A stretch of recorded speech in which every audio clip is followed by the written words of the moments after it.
At 2 o'clock in the afternoon on June 8th, hundreds of thousands of people across Florida felt the floor move beneath them for the first time in their lives, from Miami all the way north to Tallahassee.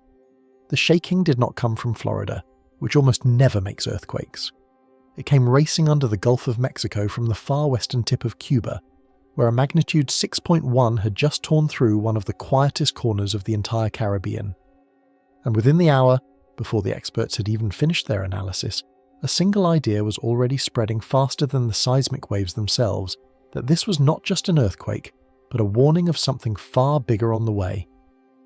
Before we go any further, if you enjoy what we do here at Project Nightwatch, hit like and subscribe so you don't miss any of our nightly debriefs, and tell me in the comments where you're watching from tonight. Now, let's get into it. Part 1. The afternoon. Florida felt the ground move. At 2 o'clock in the afternoon on June 8th, 2026, hundreds of thousands of people across the state of Florida felt something they had never felt before in their lives.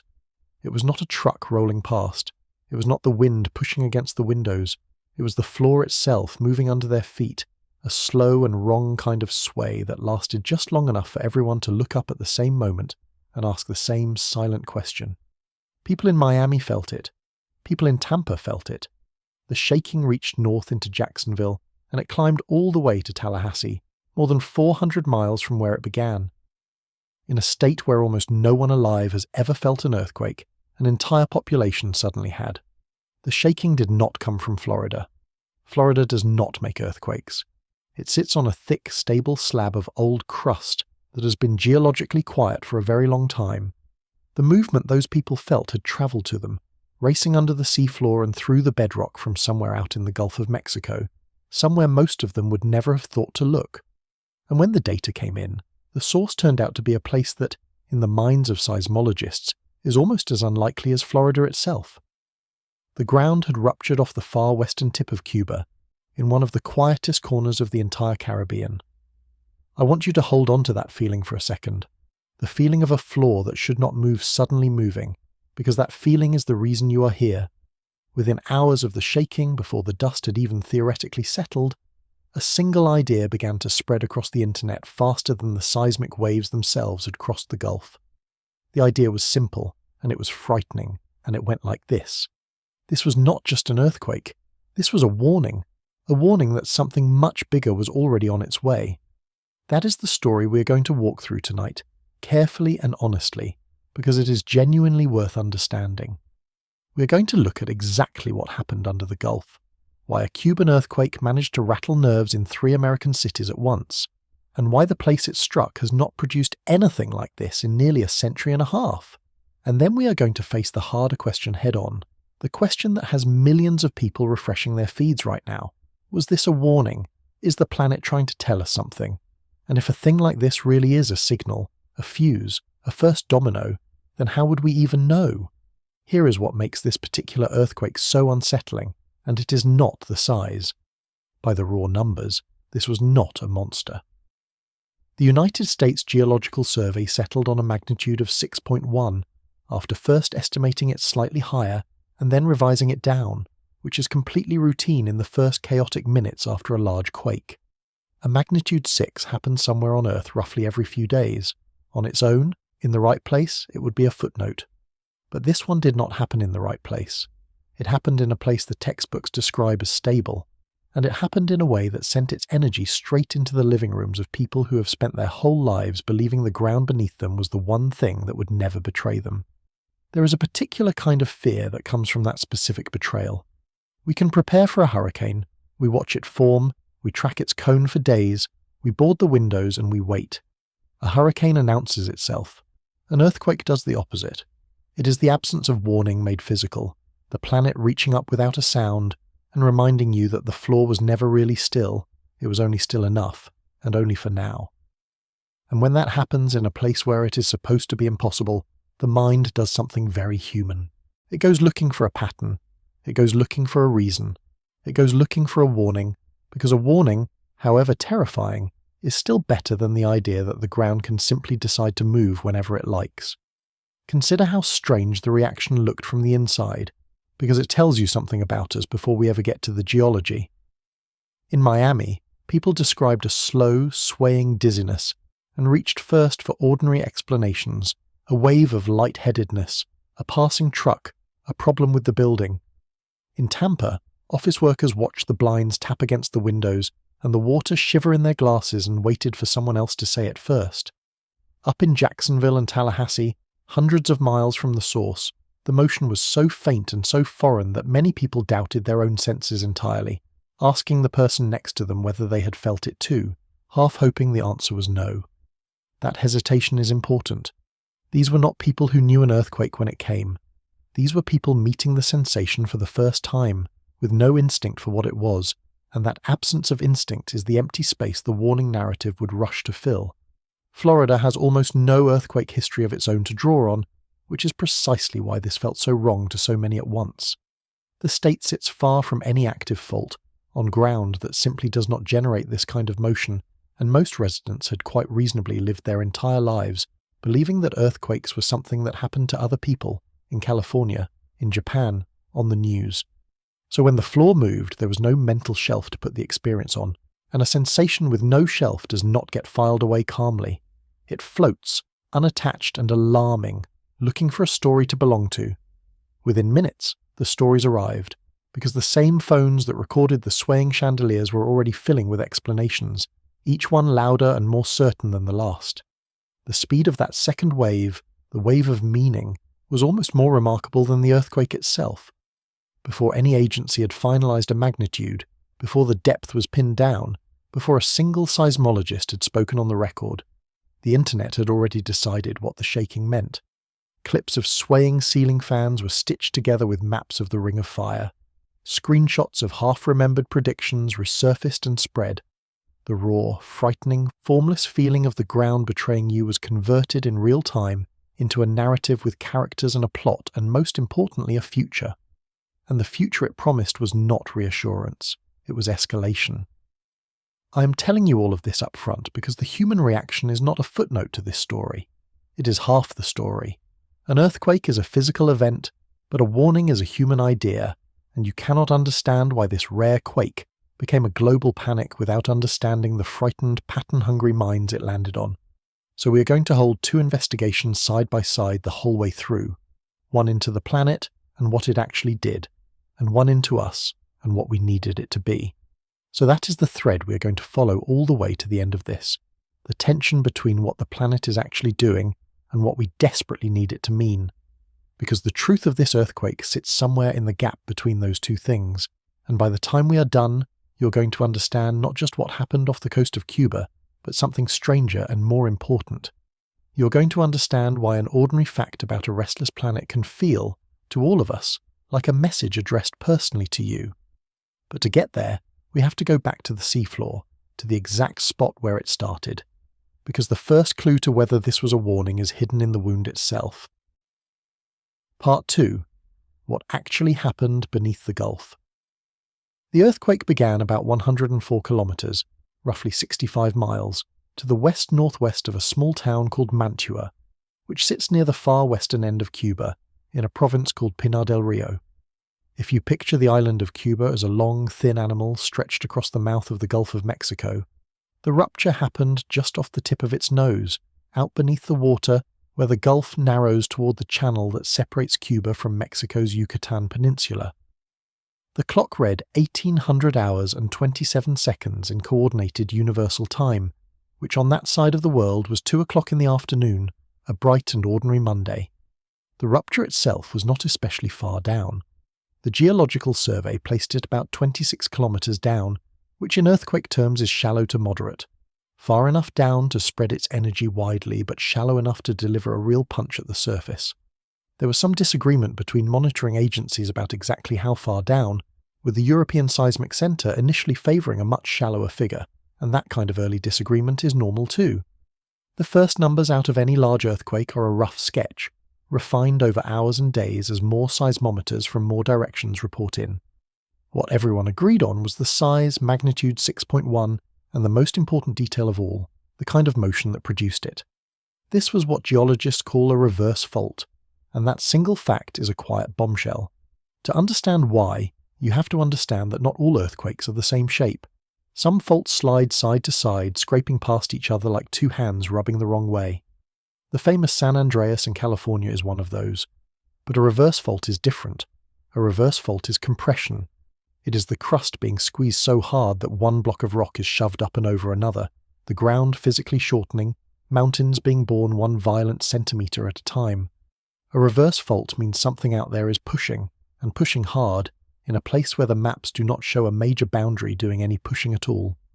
That is the first genuine mystery of this event, and I want to be honest with you that it is a real one, not a manufactured one. The great earthquake machine of this region, the grinding boundary between the North American and Caribbean plates, runs far to the southeast, down near eastern Cuba and Jamaica, and the long trench of the Cayman Trough. That is where Cuba's earthquakes are supposed to live. The eastern end of the island, around Santiago de Cuba, has a long and bloody history of shaking. But the western end, where this struck, is the quiet end. It is the end that does not do this. And yet here was a magnitude 6 reverse fault. Compression, in a place that is supposed to be merely sitting still, far from the boundary that is supposed to own all the violence. The eastern half of North America has pulled this exact trick before, and the most useful comparison happened in 2011. On an August afternoon, a magnitude 5.8 earthquake struck near the town of Mineral in Virginia, in the supposedly stable interior of the continent, on a fault almost no one had been worried about. Because of the same low loss, efficient rock we talked about, that earthquake was felt by more people than any other in the history of the United States, across more than a dozen states and into Canada. It cracked the Washington Monument and damaged the National Cathedral, more than 150 kilometers from the source. And here is the part that matters for Cuba. Almost nobody saw it coming. The fault was poorly studied precisely because the region was thought to be quiet, and afterward seismologists openly admitted they had underestimated what these forgotten interior faults could do. That is the same lesson the Gulf of Mexico just delivered, in almost the same handwriting. A stable region, a thinly studied fault, a moderate earthquake that punched far above its weight in felt area because the rock carried it so well, and a population caught completely off guard. The Virginia earthquake did not mean the East Coast was about to be destroyed, and it was not a warning of some larger catastrophe to come. It was a reminder, the same reminder Cuba is offering now, that quiet does not mean dead, and that the places we have decided are safe are often simply the places we have decided not to look at very hard. And that distinction between the planet escalating and us being surprised is the whole game, because it determines what we are supposed to feel right now. If the planet is escalating, then fear and a countdown make sense. If we are simply being surprised by a known kind of rare event, then the correct response is not dread but curiosity and eventually better preparation. Everything in the geology pushes toward the second reading, and yet the first is the one going viral, because surprise at our own ignorance is a far less thrilling story than a planet turning against us. Quiet interior faults like this are, in a sense, the slow, background grinding of continents reshaping themselves over millions of years, a process that has been running since long before us and will run long after, and that occasionally on an ordinary day lets one of us feel it. To put the rarity into hard numbers, consider this. The earthquake on June 8th was the largest ever recorded by modern instruments anywhere in the Gulf of Mexico since at least 1950. Not the largest in a decade, the largest in roughly 76 years of careful measurement. In that entire span, the whole Gulf has produced only about 6 earthquakes of magnitude 5 or greater. 6 in 3/4 of a century, across an enormous body of water ringed by Texas and Louisiana and Florida and Mexico and Cuba. This is not a region that shakes. This is a region that, by every reasonable expectation, sits quietly and lets the rest of the world do the trembling. So already, before we have touched a single conspiracy theory or viral prediction, we have an event with 2 strange faces. It is small enough that the planet makes its equal every few days somewhere along the active edges of the world, and it is rare enough that this particular patch of seafloor has not done anything close to it in a span of time longer than most human lifetimes. That contradiction, ordinary and extraordinary at the very same moment, is exactly the kind of soil in which a warning narrative takes root. Because when something both shouldn't happen and just did, the mind insists there must be a reason, a cause, a meaning hiding just out of frame. It is worth pausing on that magnitude number 6.1, because the way earthquake sizes work is wildly unintuitive, and it matters for everything that follows. The magnitude scale is not like a ruler, where 6 is just a little more than 5. It is logarithmic, which means each whole step up is about 10 times larger in the shaking it produces and roughly 32 times more energy released. A magnitude 7 is not a bit stronger than a magnitude 6. It releases something like 32 times the energy. A magnitude 8, around 1,000 times. A magnitude 9, the kind the viral prediction was tossing around, releases on the order of tens of thousands of times the energy of the Cuban earthquake. Keep that number in your pocket because later, when someone tells you that a 6.1 in the Gulf was the opening note of a 9 on the West Coast, you will understand that they are not describing a bigger version of the same thing. They are describing a different universe of energy, one this earthquake came nowhere near. The early wobble in the numbers, from an initial estimate above to the settled 6.1, was not confusion or a cover-up, though you will hear it called both. It is simply how the system works. In the first minutes after a rupture, only the nearest instruments have reported, and the automatic algorithms make a fast best guess so that tsunami centers can act immediately. As more seismometers around the world receive the waves and feed in their readings, the estimate is refined, and it can move up or down. That refinement is the sound of science working in real time, not hiding anything. The same was true of the disagreement over how far down the rupture sat, somewhere around 26 kilometers by the fullest analysis, with an early shallower figure from another agency. Where exactly a fault breaks underground changes how the energy reaches the surface, and pinning it precisely takes time and many viewpoints. But the single most telling detail is the style of the faulting, and I cannot stress enough how much of the mystery lives right here. Picture 2 blocks of crust. In the famous California earthquakes, those blocks slide horizontally past one another, grinding sideways. That is one kind of fault. What happened off Cuba was the other kind, the squeezing kind, where the crust is compressed so forcefully that one slab is driven up and over its neighbour along a slanting break. Over millions of years, that exact motion, repeated, is how mountain ranges are built. It is the signature of a place being actively crushed. And that is the question that should make the hair on your neck stand up, not out of fear of a coming apocalypse, but out of genuine scientific curiosity. What, in a supposedly calm corner of the Gulf of Mexico, far from any Great Plate boundary, is doing the crushing? That rarity is not a figure of speech. Across the whole Gulf of Mexico, since careful instrument records began around the middle of the last century, only a small handful of earthquakes have reached even magnitude 5, and this was the largest of them all. A body of water that enormous, ringed by 5 American states and Mexico and Cuba, producing barely a half-dozen notable earthquakes in 70-plus years. The Gulf is, by every reasonable measure, a place that does not do this, which means the instruments trained on it are sparse, the fault maps are thin, and the people living around it have no cultural memory of shaking at all. The very quiet that makes the region feel safe is also what leaves it least understood, and that gap between how safe it feels and how well we actually know it is a thread we will pull hard before the end. But before we chase the meaning, we have to deal with the most visceral part of this whole story, the part that turned a distant Cuban earthquake into an American event. Because the rupture happened under the Gulf, near Cuba, felt by no one in the United States at the epicenter. And yet within minutes, people 600 miles away in a different country, on supposedly stable ground, were gripping their desks and watching their ceiling fans sway. How? How does an earthquake off the coast of Cuba reach out and touch a person in Tallahassee? The answer says something profound about the ground you're standing on right now, and it is where we go next. Part 3. Why Florida felt a Cuban earthquake. Here is a fact that sounds like a paradox. The very thing that makes Florida safe from earthquakes is the same thing that let it feel one from another country.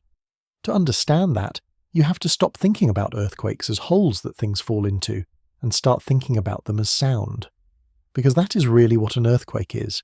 It is a sound, a pulse of energy, played through the most enormous instrument imaginable, the solid body of the earth itself. And like any sound, how far it carries depends entirely on what it is travelling through. When the fault off Cuba slipped, it released its energy as seismic waves, vibrations that spread outward in every direction through the rock. Some of that energy went down and out into the planet's interior, but a great deal of it ran outward through the crust, through the floor of the Gulf, and into the thick, cold, ancient platform of rock that Florida is built on. And here is the crucial part. Old, cold, solid, unbroken rock is a magnificent conductor of seismic energy. It carries those waves the way a long steel rail carries the sound of a faraway train, letting you hear it through the metal long before you hear it through the air. Florida is, in effect, one enormous, beautifully tuned bell, and on June 8th, something rang it. Compare that to a place like California or Japan, where the crust is a fractured, faulted, chewed-up mess of broken blocks. In that kind of ground, seismic waves get scattered and absorbed quickly, their energy bleeding away into all those cracks and boundaries, so that even a large earthquake may not be felt very far from where it began. The active edges of the world muffle their own shaking. But the stable interiors, the quiet platforms like Florida, and like the central United States do the opposite. They transmit. They carry the tremor for hundreds of miles with very little loss, which is why a person far from any fault, in a place with no earthquakes of its own, can suddenly feel the ground move and have absolutely no framework to understand what is happening. This is not just theory. We have seen it before, dramatically, in American history. When a series of gigantic earthquakes struck the town of New Madrid, in what is now Missouri, in the winter of 1811 and 1812, the shaking was reportedly felt over an area many times larger than a comparable quake in California would produce, ringing church bells by some accounts hundreds of miles away on the East Coast. The same physics that carried New Madrid's waves across half a young nation carried Cuba's waves across the Florida Straits and up the length of the peninsula. The stable ground that has protected Florida for millions of years is also a superb messenger for somebody else's earthquake. So when the waves arrived, they arrived gently but unmistakably. In South Florida and the Miami area, people reported a light, swaying, almost seasick sensation, the slow roll of distant seismic waves rather than the sharp jolt you would feel near an epicenter. In Tampa and across central Florida, hanging lights moved and nerves frayed. As far north as Jacksonville and Tallahassee, people paused and wondered. And it was not only the United States. Across the Gulf, in Mexico, the same earthquake was felt in the tourist cities of the Yucatan, in Cancun and Playa del Carmen and Tulum, where vacationers felt the floors of their hotels move. From the beaches of Mexico to the panhandle of Florida, a single rupture off a quiet Cuban coast announced itself across more than 1,000 kilometers of supposedly placid geography. To really understand how the shaking reached Florida, it helps to know that an earthquake does not send out just one kind of wave. It sends a whole family of them, and they arrive in sequence like the movements of a piece of music. First come the fastest waves, the ones that push and pull the rock in the direction they travel, racing ahead at many kilometers per second. Behind them come slower waves that shake the ground side to side, and last, rolling along the surface itself, come the largest and most leisurely waves, the ones that make the ground heave and sway like the surface of the sea. It was that final rolling kind that most people in Florida felt, the slow, seasick motion that comes from being far away from a source, where the sharp early waves have faded and only the long, low swells remain. Now layer that onto the kind of rock those waves were travelling through, because that is the real secret of why a Cuban earthquake became a Florida event. Geologists talk about something called attenuation, which is just the rate at which seismic energy fades as it moves through the ground. In young, broken, faulted crust like the chewed-up edges of California, attenuation is high. The energy gets scattered and swallowed by all those cracks and boundaries, so even a strong earthquake fades quickly with distance. But the eastern United States and the platform Florida rests on is the opposite. It is old, cold, unbroken, and continuous, and in rock like that, attenuation is remarkably low. The energy is conserved, carried far with little loss, the way a struck tuning fork rings on and on. The continent itself behaves like one enormous bell, and a hard enough knock anywhere along its edge can be heard across an astonishing reach of it. History proves the point in a way that should genuinely unsettle anyone who thinks the eastern United States is immune to shaking. In the winter of 1811 and 1812, a series of enormous earthquakes struck near the town of New Madrid, in what is now Missouri, in the supposedly stable middle of the continent. Because of that same low attenuation, the shaking was felt across an area many times larger than a comparable California earthquake would reach. By the accounts of the time, the tremors rang church bells hundreds of kilometers away, as far as the eastern seaboard, and briefly reversed the flow of the Mississippi River. The same physics that carried New Madrid across half a young nation is the physics that carried Cuba across the Florida Straits and up the spine of the peninsula. The stable ground that has shielded Florida from making its own earthquakes is, by the same token, a superb conductor of everyone else's. When the waves finally reached people, the variety of what they reported maps almost perfectly onto distance. Closest to the source, in western Cuba, the shaking was strong and frightening. Out across the water in South Florida, it became a gentle, swaying roll. Further still, in central Florida, hanging objects moved and some people felt a wave of unease without quite knowing why. And at the far edges, in North Florida and across the Gulf in the resort cities of the Yucatan, it was a faint dreamlike motion that many dismissed until they learned that others had felt it too. One rupture, one quiet fault off one quiet coast, registering across more than 1,000 kilometers of land and sea, and on the nervous systems of millions of people who had no idea such a thing was even possible where they lived. And this is exactly where the warning narrative finds its fuel, because the felt area was so enormous and so unexpected.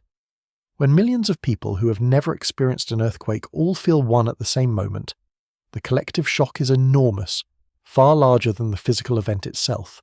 The ground did very little actual harm, no great damage, no reported deaths, no collapse. But the psychological footprint was immense because it landed on people with no mental category for it. And a frightened mind with no category reaches, almost instantly, for the most dramatic explanation available. It does not reach for thick, stable crust and efficient wave transmission. It reaches for the idea that this was the first tremor of something enormous, the planet clearing its throat before it truly speaks. That instinct is powerful, it is ancient, and it is about to collide with one of the most stubborn facts in all of science. But first, we have to understand why this corner of Cuba was so silent for so long, and what woke it up after nearly a century and a half. Part 4. The Quiet Corner.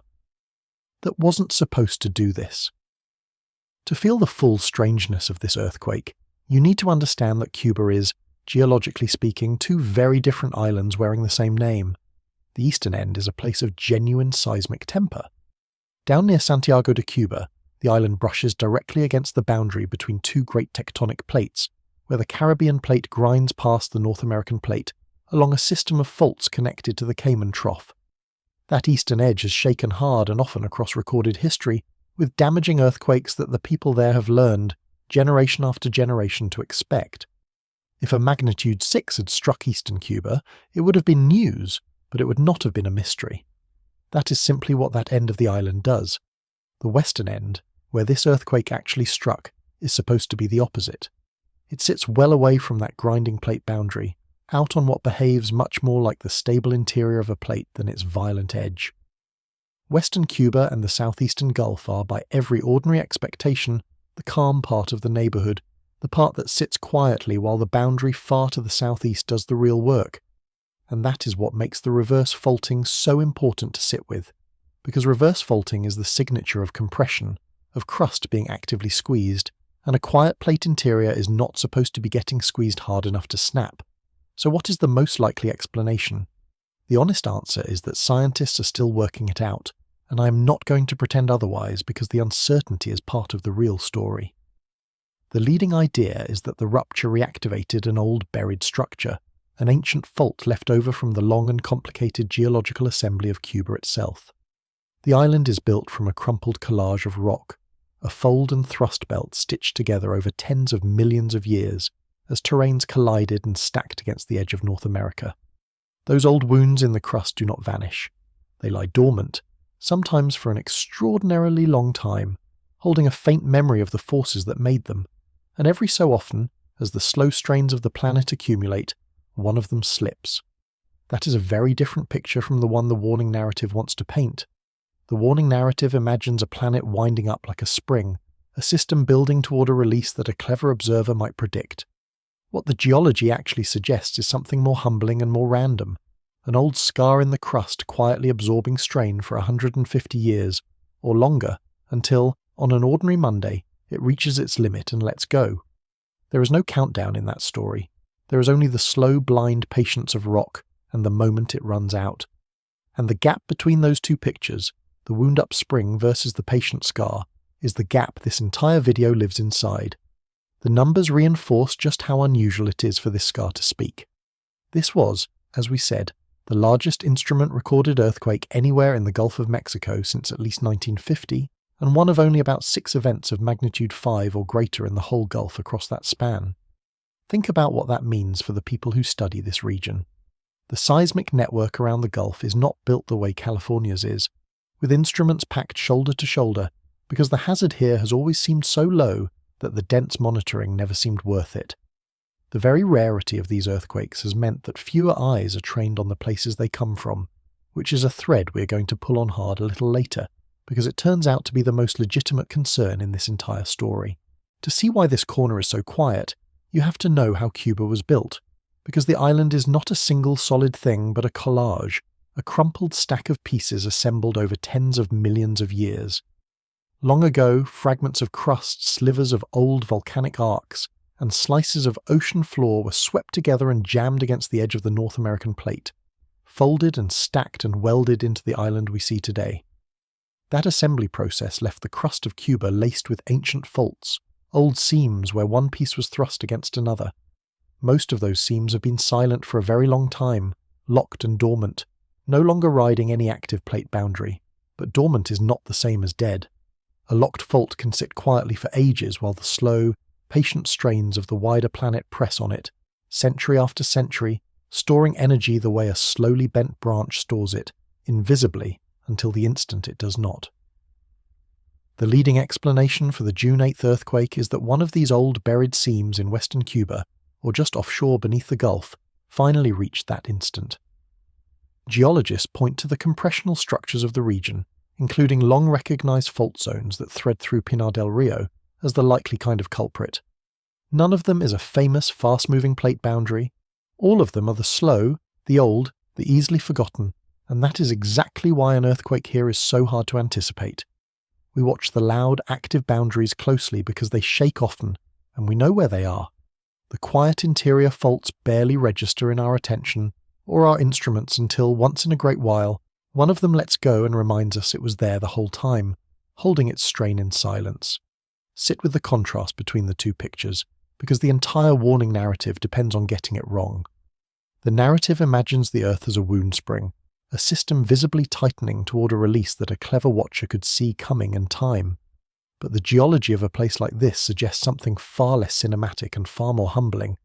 An old scar absorbing strain so slowly that the process is utterly invisible on any human timescale, with no outward sign, no countdown, no tell, until the rock simply reaches its limit on an ordinary afternoon and slips. There is no spring being wound where anyone can watch it. There is only the blind, silent patience of stone and the single, unpredictable moment it runs out. And here is the part that will matter most by the end of this video, so plant it firmly now. Because this region almost never shakes, the scientific infrastructure trained on it is thin. There is no dense web of seismometers blanketing the southeastern Gulf the way there is along the San Andreas. The fault maps are sparse and uncertain. The historical record is short and patchy. We are, in a real sense, underinformed about a place precisely because it has been so generous with its silence. That is not a failure of science so much as a reasonable allocation of limited attention. But it means that when this quiet corner finally speaks, as it just did, we understand what it said far less completely than we would like, and that gap in our knowledge is the seed of the only genuine warning this whole episode contains. For now, hold on to the central tension. A frightened public felt the floor move and immediately reached for the idea of a warning, a signal, a countdown to something larger. But the rock itself tells a quieter and stranger tale, of an ancient fault in a supposedly calm corner of the world, slipping after a silence so long that almost no living person remembers the last time it happened. To find that last time, we have to travel back across nearly a century and a half, to a year when there were no seismographs in Cuba at all, and the only instruments recording the Earth's violence were human beings, their houses and their fear. Part 5. The Last Time, 146 years ago. The last time the ground near here moved like this, Rutherford B. Hayes was President of the United States. The light bulb was a brand new invention, and not a single seismograph existed anywhere on the island of Cuba to capture what happened. The year was 1880. in the tobacco country of western Cuba, in a region called Vuelta Abajo near the town of San Cristobal, the earth shook hard enough to be remembered, an earthquake estimated from the historical accounts of damage at around magnitude 6. It is the closest thing in the record to what just happened, and it sits nearly 146 years in the past. I want to be careful and honest about what we actually know from 1880, because the warning narrative loves a clean historical pattern, and the real history is messier than that. We have no precise instrument reading from that year, only written accounts, reports of damage, of frightened people, of cracked walls in the western provinces. From those human records, scientists have estimated the size and located it roughly in the same western region that just ruptured. What we can say with confidence is simple and remarkable enough on its own. An earthquake of this size in this specific corner of the world is something that happens not once a decade, not once a generation, but perhaps once in a century and a half. It is a genuinely rare visitor. And here is where you have to resist a very natural temptation, because your brain is already doing the math. If the last one was around 1880, and this one is 2026, then that is roughly 150 years between them, and the human mind immediately wants to turn that into a clock. It wants to say, there is a cycle, there is a rhythm, the fault loads and releases on a schedule, and now we know the schedule. That feels like insight. It feels like exactly the kind of pattern that could become a prediction. But it is a trap, and it is one of the most important traps to understand in all of earthquake science, because 2 data points do not make a rhythm. 2 widely separated earthquakes do not prove a cycle, any more than 2 rainy Tuesdays prove it rains every Tuesday. The deeper truth is that these old interior faults do not keep time. They release when the accumulated strain finally exceeds the strength of the rock, and that threshold depends on a tangle of factors we cannot fully see from the surface: the precise geometry of the buried fault, the strength of the rock around it, the slow seep of fluids, the leftover stresses from every event that came before. Sometimes that takes a century, sometimes it takes 10 centuries. The 1880 earthquake does not tell us the next one is due in 2170. It only tells us that this corner of the world is capable of this, on a timescale far longer than our instruments, our memories, or our patience. The temptation to turn that gap into a clock deserves a name, because it is one of the most common errors the human mind makes, and earthquakes are where it does the most damage. Scientists call the average time between large earthquakes on a fault its recurrence interval, and it is a genuinely useful idea, but it is constantly misunderstood by the rest of us. We hear that a fault has a recurrence interval of, say, 150 years, and we picture a metronome, a steady tick, so that if it has been 150 years we are due, and if it has been 160, we are overdue and should be terrified. But a recurrence interval is not a metronome. It is an average, often drawn from very few examples with enormous scatter around it. A fault with an average of 150 years between big quakes might go 80 years one time and 400 the next. The average tells you almost nothing about any particular gap, and in the case of Western Cuba, we do not even have enough events to compute a meaningful average at all. We have essentially 2 data points across the entire reliable record, 1880 and now. 2 points. You cannot draw a rhythm through 2 points any more than you can hear a melody in 2 notes struck a century and a half apart. To claim that these 2 earthquakes prove a cycle, and that the cycle can now be used to predict the next one, is not science. It is the mind's desperate craving for pattern, dressed up in the language of timing. The honest statement is far humbler. This fault is capable of a magnitude 6. It has done so at least twice. The time between those 2 events tells us the interval is long and irregular and nothing more. There is a further trap hiding underneath, which is that the historical record itself is almost certainly incomplete. Before instruments, we only know about earthquakes that happened to damage something people wrote down. A large earthquake out under the Gulf, or in a sparsely populated stretch of coast, in 1600 or 1700, might have left no written trace at all and vanished from our memory entirely. To truly read a fault's history, geologists dig trenches across it and read the disturbed layers of soil and rock, a painstaking science called paleoseismology. But in a thinly studied offshore region like this, that work has barely been attempted. So when we say the last comparable quake was around 1880, what we really mean is the last one we happen to know about. The true history is longer, and almost certainly contains events we have simply lost. We are not reading a complete book. We're reading the few pages that survived. So the historical record, properly read, points right back to our central thread. It does not hand us a warning or a countdown. It hands us a reminder that rare is not the same as impossible, and that a quiet place can hold a capacity for violence that sleeps for so long we forget it is there. That reminder is valuable. It is, in fact, the honest version of being on alert. But it is a very different thing from the prediction now racing across the internet, the one that claims to know not just that something could happen, but exactly what, exactly where, and exactly when. And to confront that claim, we have to look at what the people whose actual job is to sound alarms, the scientists and the warning centres, were saying in the hours after the shaking.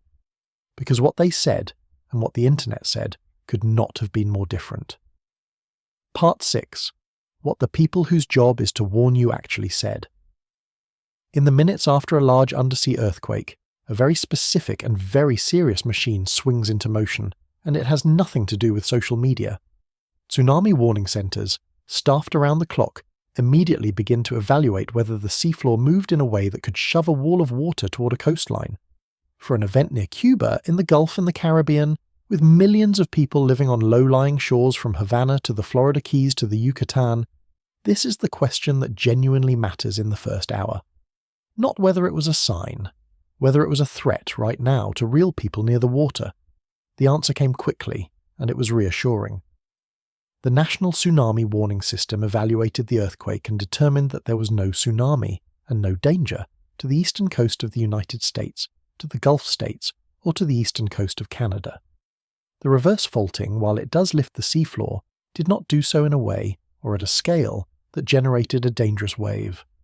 An early automated message had flickered through some feeds referencing the Cuba region, the system doing its job and asking the question, but the considered human determination was clear. The water was not coming. The actual officials, the ones with the actual authority to tell you to run, told you that you did not need to. Now hold those two things side by side, because the contrast is the whole point. On one side, the scientific and governmental institutions, whose entire purpose is to warn the public, looked at this earthquake and said, in effect, this was significant, it was rare, and it is not an immediate danger to you. On the other side, in the very same hours, a prediction was exploding across the internet declaring that this was a warning of a catastrophe to come, a much larger earthquake, in a specific window, in a specific place.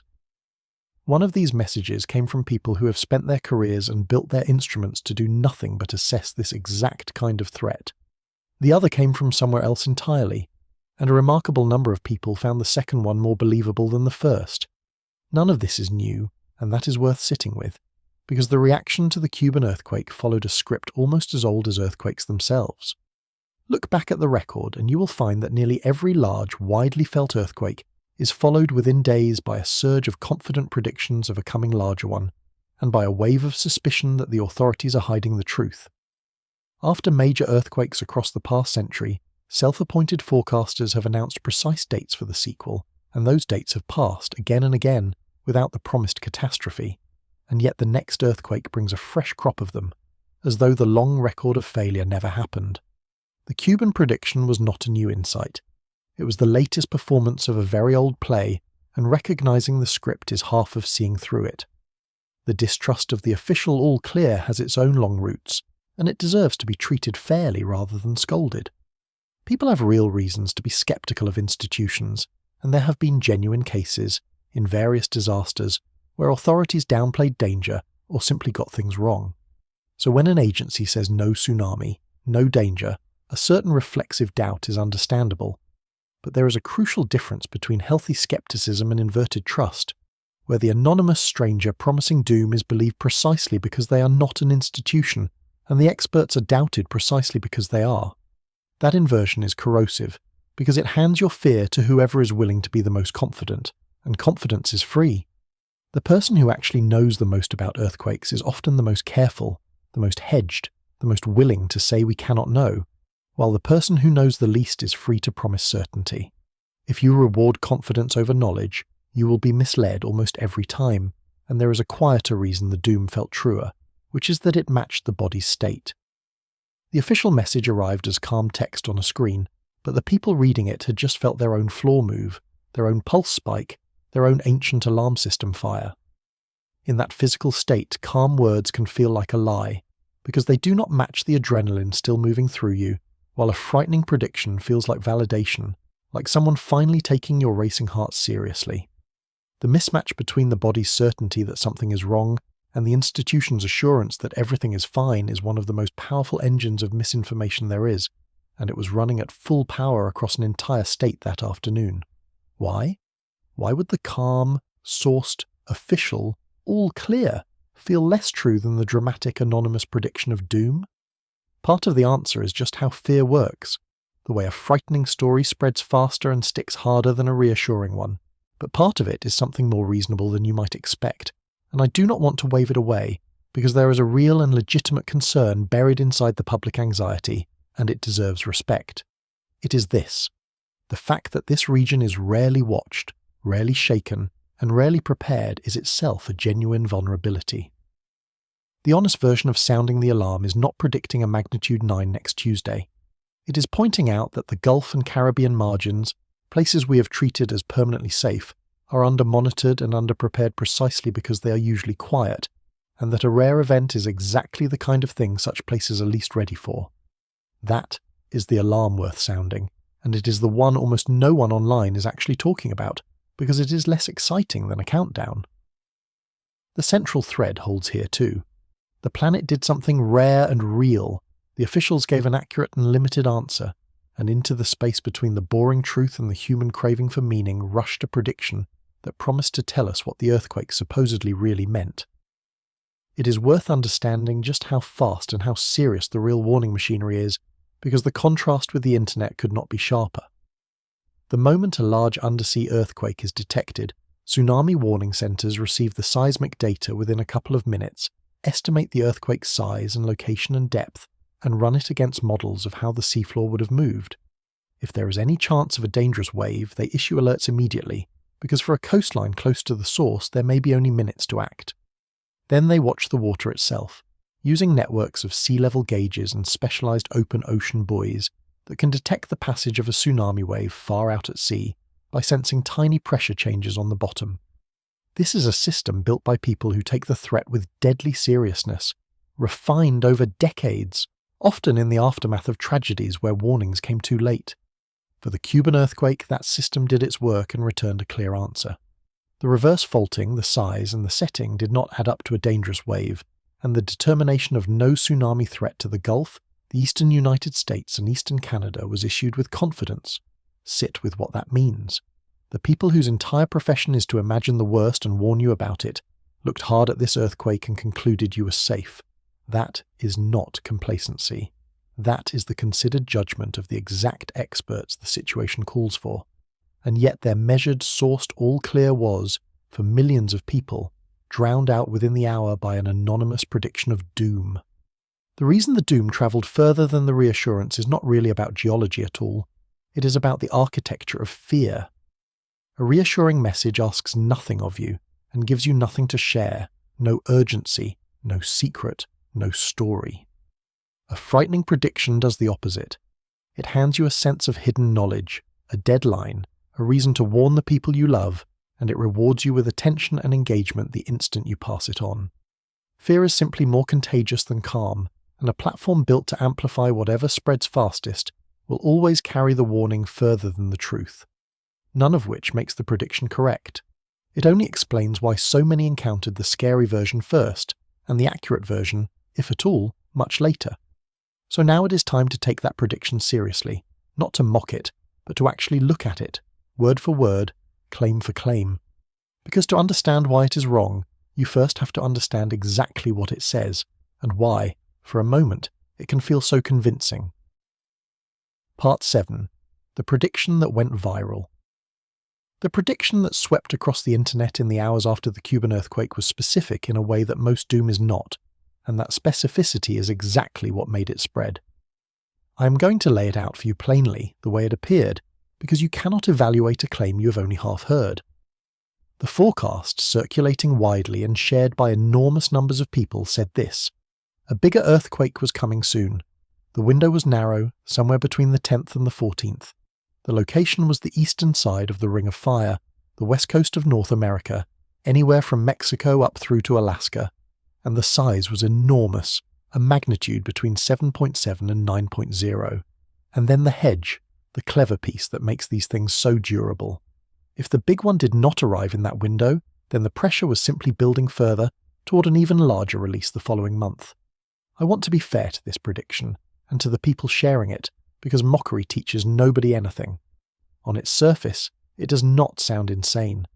The West Coast genuinely is one of the most earthquake-prone regions on Earth. Mexico, California, the Pacific Northwest, Alaska, all of them sit on or near real and dangerous plate boundaries. The Ring of Fire is a real feature, a horseshoe of seismic and volcanic violence wrapping the Pacific. A large earthquake on the West Coast is not an outlandish thing to imagine.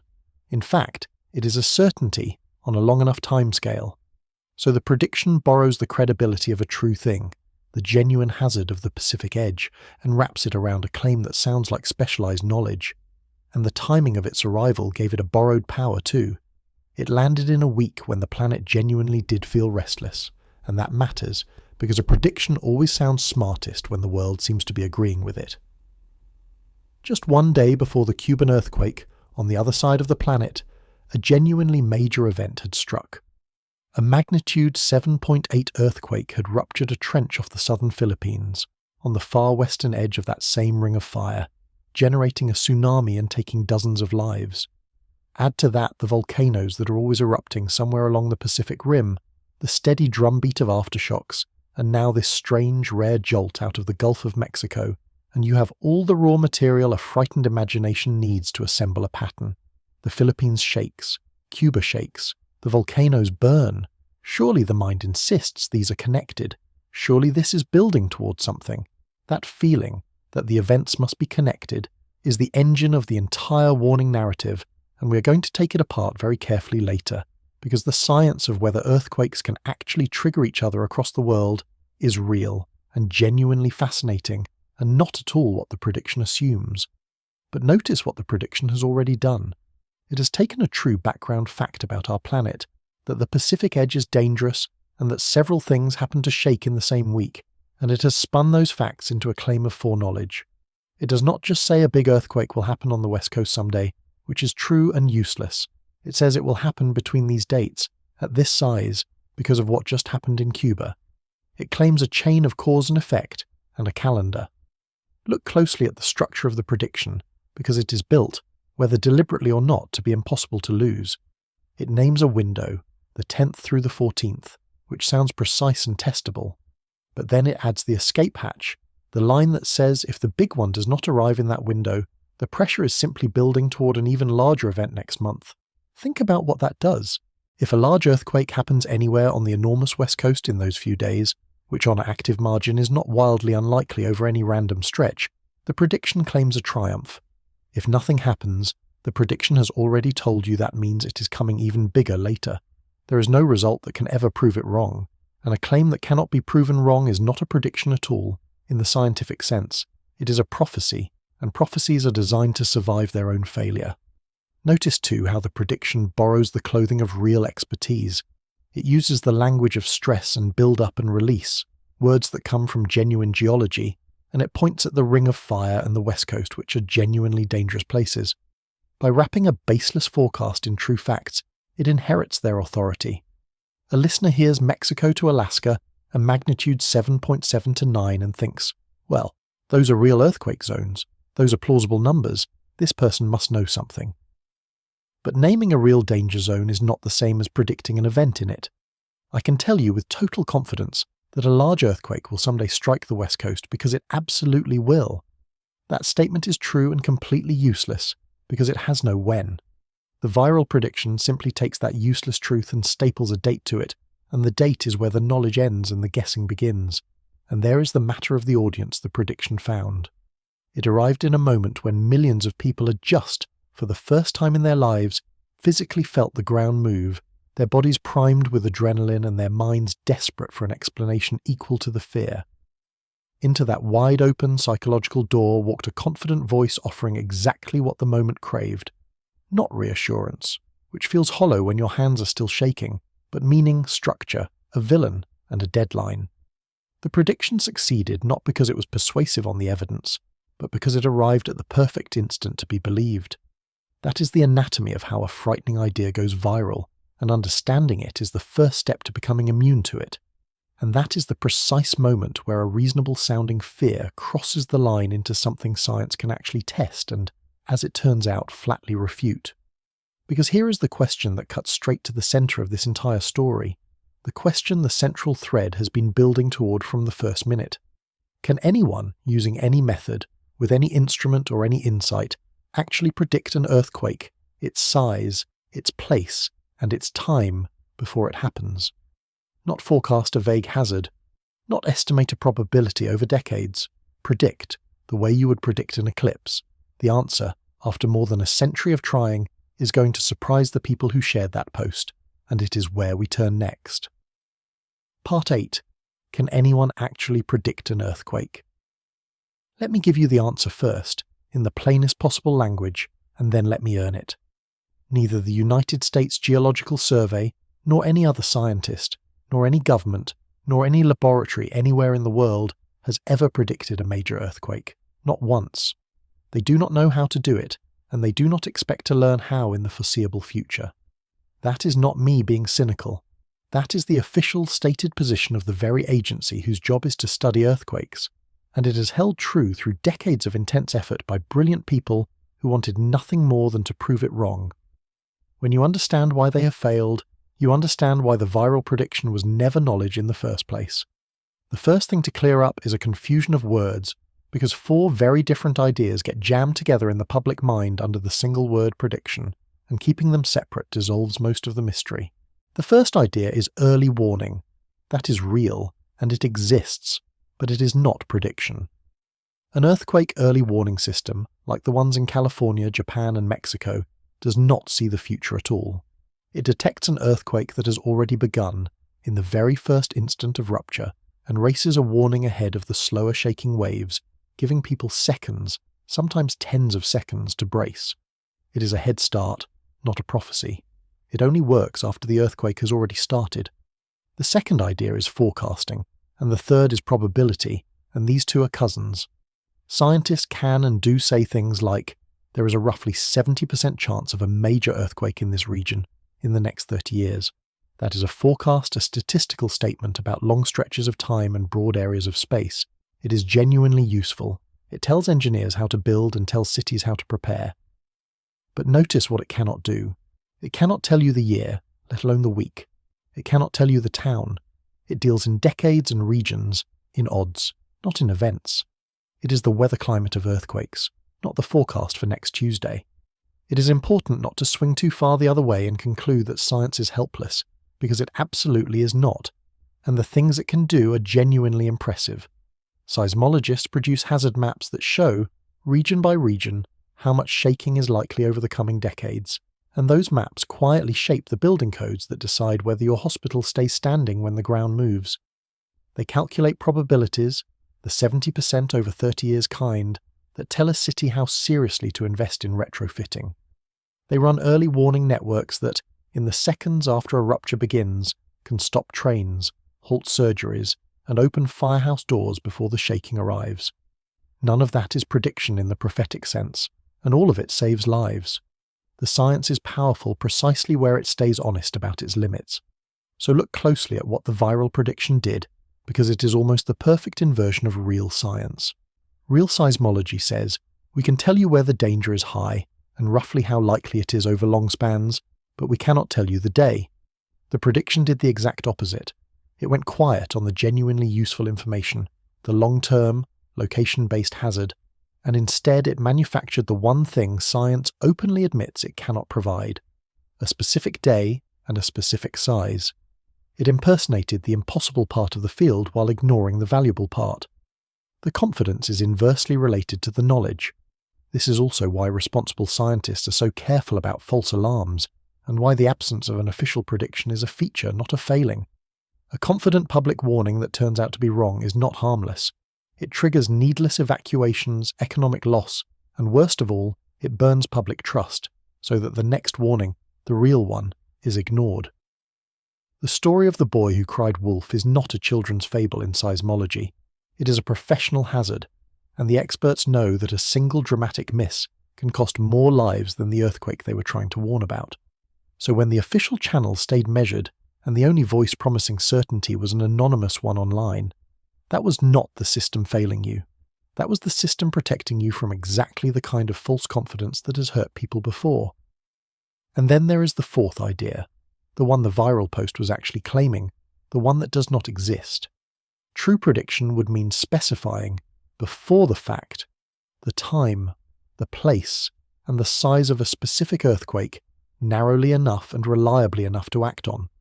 Between these dates, in this region, at this magnitude. That is what an eclipse prediction does, and we trust those absolutely because the motions of the heavens are clockwork. But the inside of a fault is not clockwork. It is a chaotic, hidden, non-linear system, kilometers underground, where the difference between a tiny slip that stops after a meter and a catastrophic rupture that tears for hundreds of kilometers may come down to microscopic details of rock and stress and fluid that we cannot see and cannot measure. The earthquake does not know how big it is going to be when it starts. So how could we?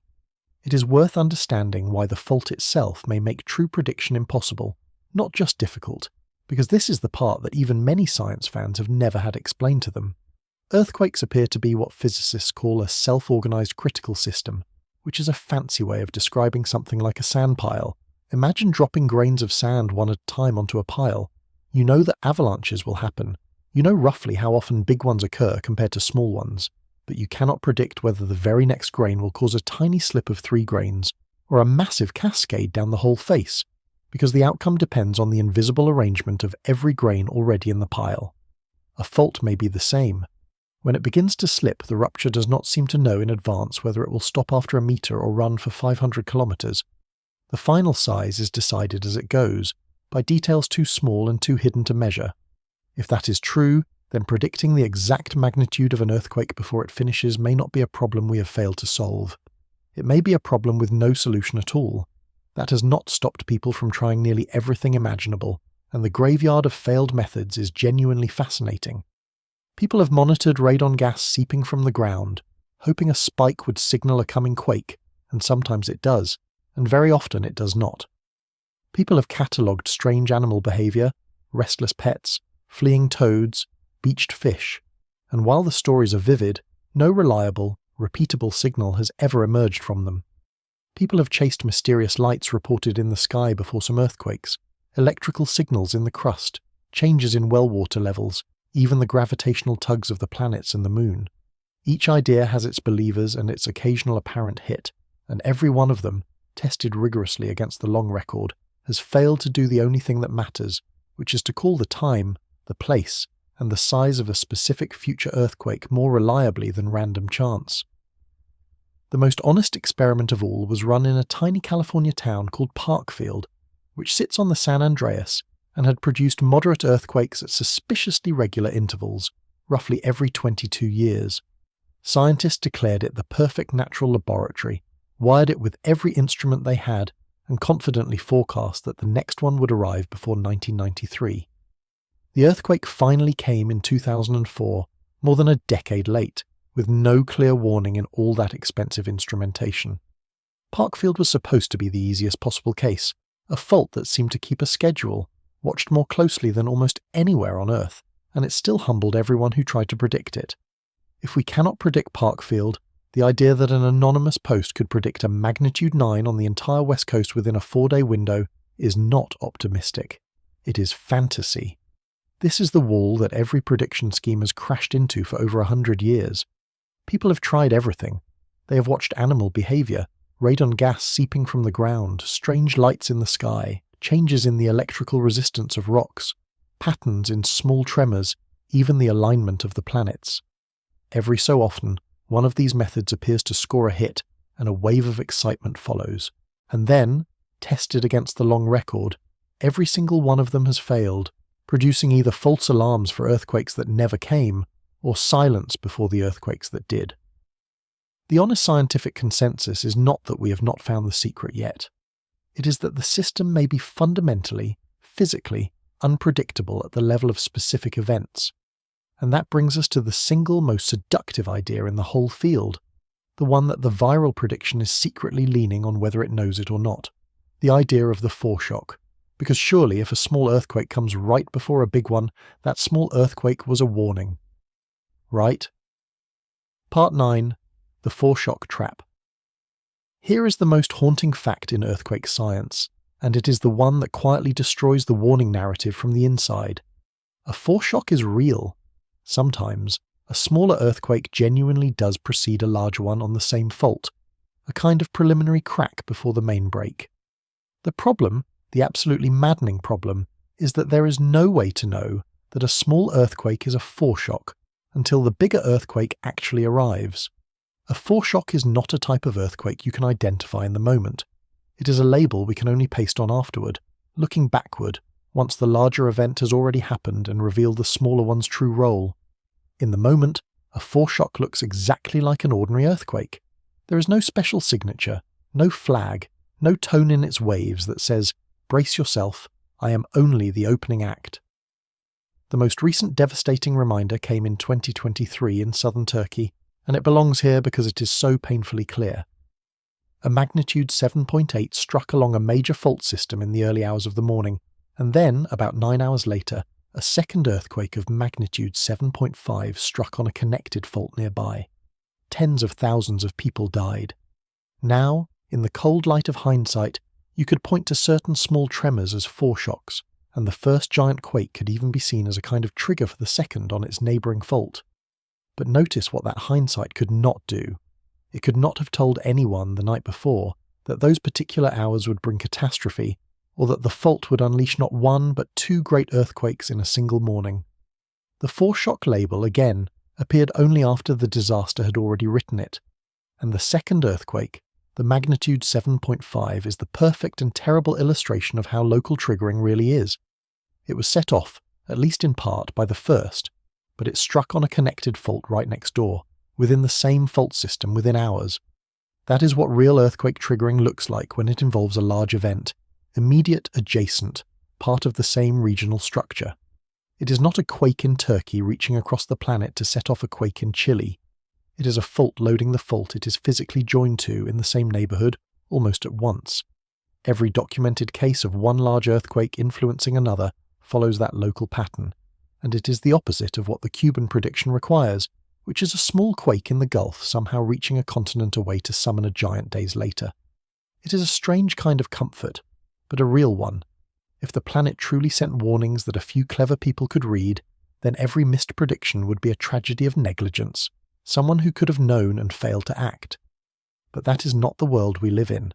We live in a world where the warning genuinely cannot be read in advance by anyone, expert or stranger, which means no one is hiding a key from you, because there is no key. The honest acceptance of that is not despair. It is the beginning of the only thing that actually helps, which is to stop waiting for a signal that will never come, and to start preparing for the event that eventually, somewhere, will. Think about what that means for the Cuban earthquake, and for the prediction built on top of it. The viral forecast is, at its core, treating the Cuba event as a foreshock, as the first tremor of a coming catastrophe. But the only way that claim could ever be confirmed is if a catastrophe actually follows. If nothing larger comes, then the Cuban earthquake was just an earthquake, complete in itself, a scar slipping after 146 years of silence. And the statistics here are brutally clear about which outcome is more likely. When seismologists have gone back through the global record and asked how often an earthquake turns out, in hindsight, to have been a foreshock to something bigger, the answer is only around 5%, roughly 1 in 20.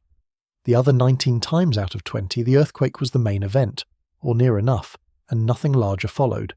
So flip that around and look at it from where we actually stand, in the present, not knowing the future.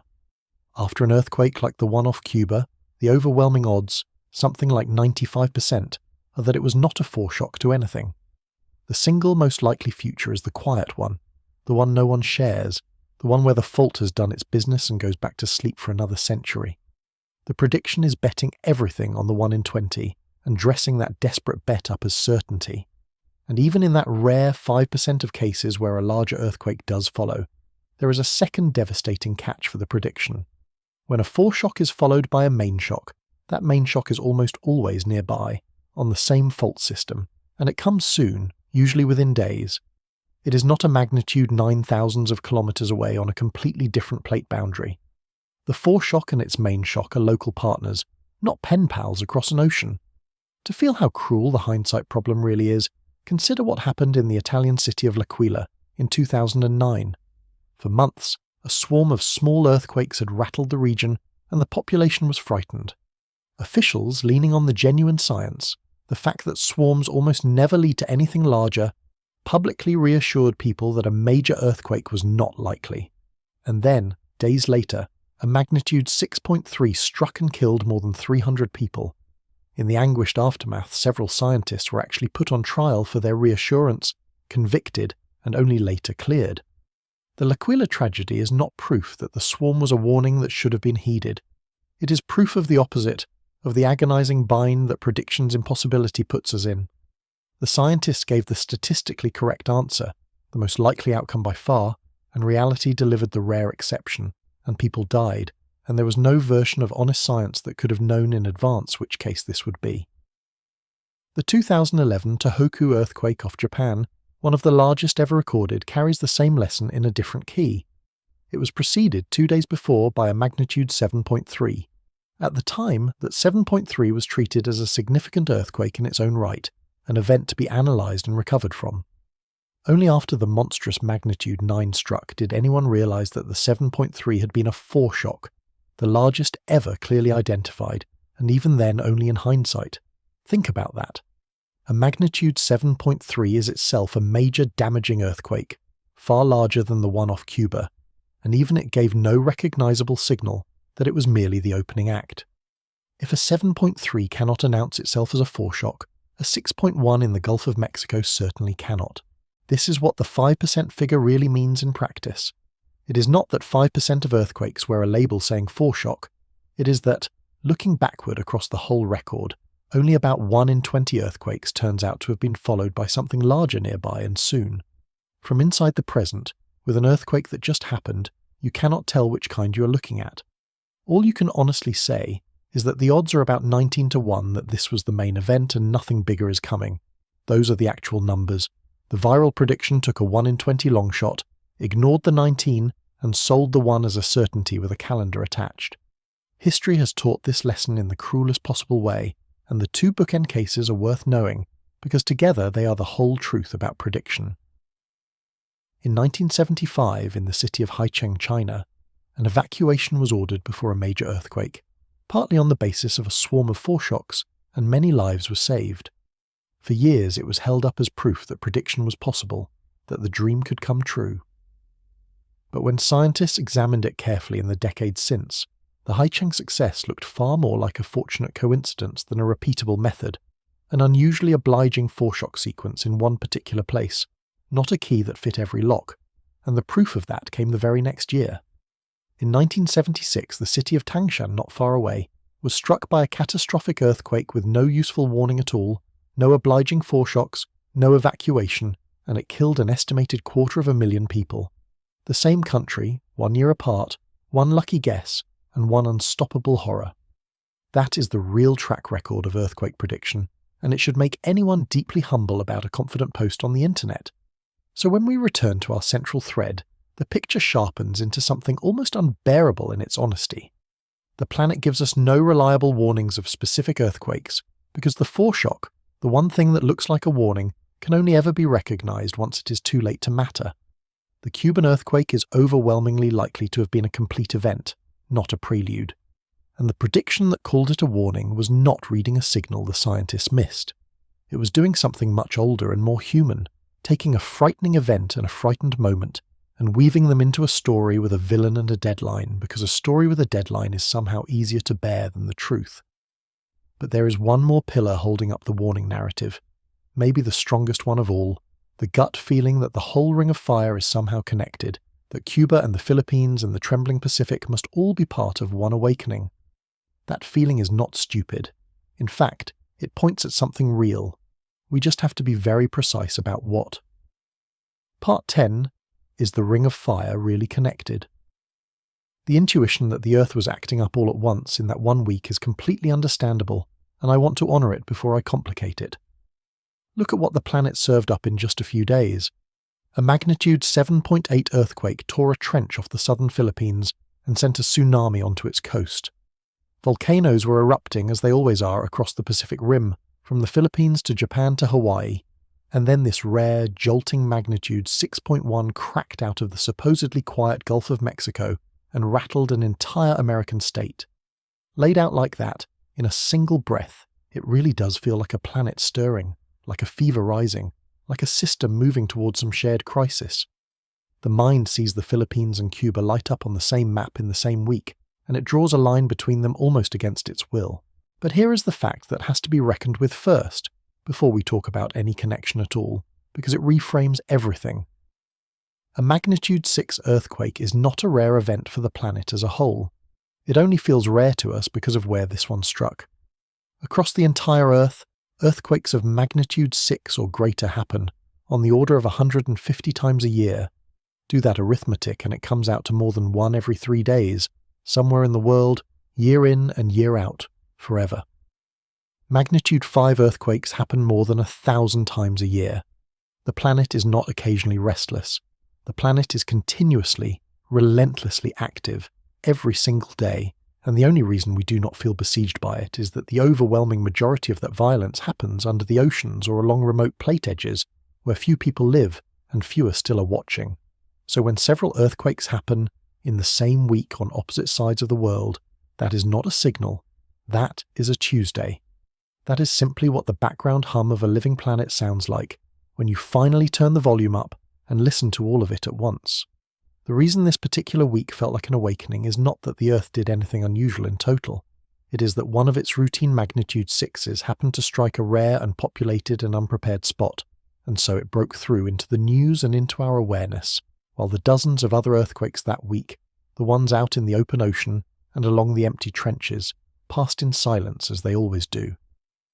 The cluster is in our attention, not in the crust. It is worth being clear about what the Ring of Fire actually is, because the name does a lot of quiet work in the warning narrative. The Ring of Fire is the horseshoe of subduction zones and fault systems that rings the Pacific Ocean, the places where the floor of the Pacific dives beneath the surrounding plates, building volcanoes and generating most of the world's largest earthquakes. It is real, and it is genuinely the most seismically active region on the planet. But here is the thing the name obscures.